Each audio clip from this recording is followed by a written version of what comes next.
Okay, I've been asked to go over question 11. So question 11 here says the following table shows the salary structure of Statsville Plush Toys, Inc. Assume the salaries exactly on the interval boundary have been placed in the higher interval. That doesn't actually matter to us so much, but usually a table like this is kind of off because there's an overlap at the edge. You really don't want to have that, but they've corrected that by saying, well, let's assume. So let's have a look at this. I've put this into my spreadsheet and we want to find the mean. Now we can't find the mean exactly, it's only an approximate because we don't know what all these values are. There are 12 people that fall in this range and we don't have their exact salaries.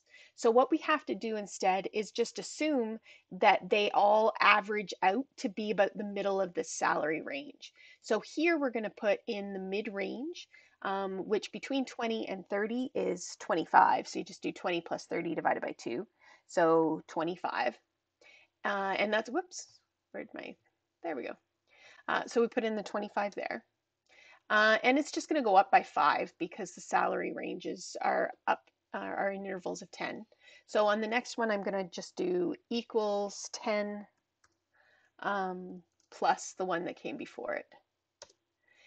And we're going to be able to pull this box down to copy that all the way down our list. So that's going to give us the mid-range for each of these intervals. Now the totals, we need to say, well, there's 12 people and they average at about 25. And remember that we're talking about thousands here. So I'm going to just multiply those two things together to find out what the total number or the total amount of salary is for people within this range. So I'm going to go equals this box times this box.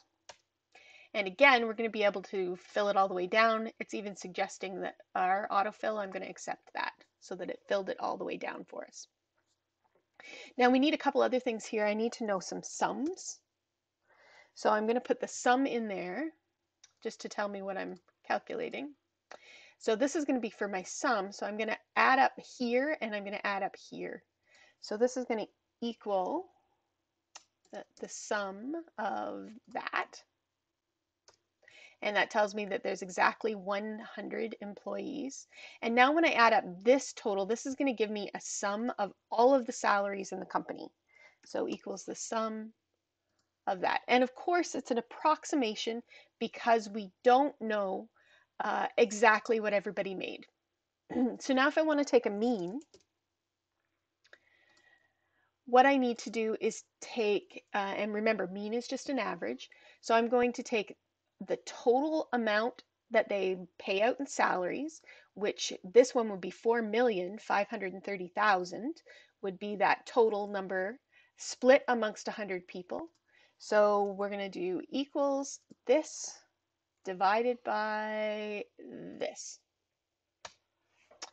And so that's 45,300. Remember, we have to multiply that by, I'm going to actually put that in there. Let's put in times 100 or 1,000 because all of this is in thousands, remember?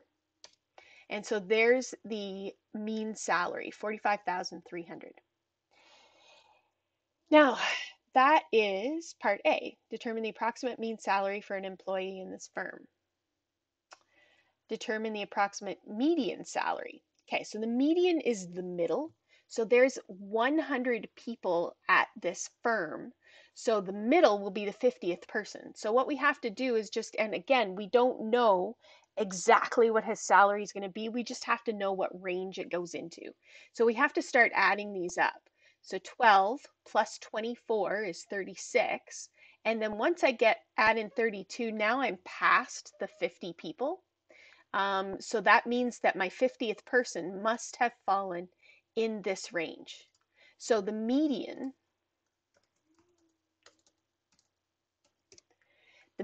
salary is in the range from 40 to 50 in here. So we're going to call it 45,000. So the median is 45,000. And now it says, how much of an influence does the outlier have? Well, the outlier is going to have absolutely no influence at all on the median, because all we have to do, and where the outlier is, that's this one here. This guy's the outlier. There's only one person that makes this large salary.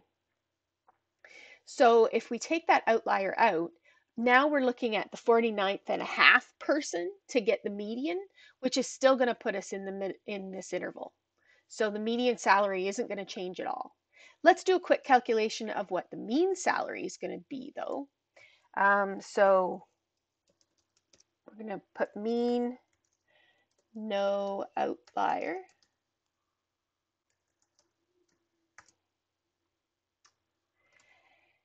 And we'll do that calculation. So if we want no outlier, I just don't want to add this in. So I'm going to do the sum. That's going to equal the sum of these ones. We're not going to add in that one. And then we're taking out the outlier, so there's only going to be 99 here. So we'll go divided by 99. And let's multiply that by 1,000 so that we get the actual data here. So that looks like it had an effect of maybe $500. We're going, well, let's get it exactly. So the difference, we're working on a spreadsheet, so this is pretty straightforward. That's going to be this subtract this, which is approximately $500. And we've already used our calculations to justify our answer. So there we go. That's it. Hope that helps.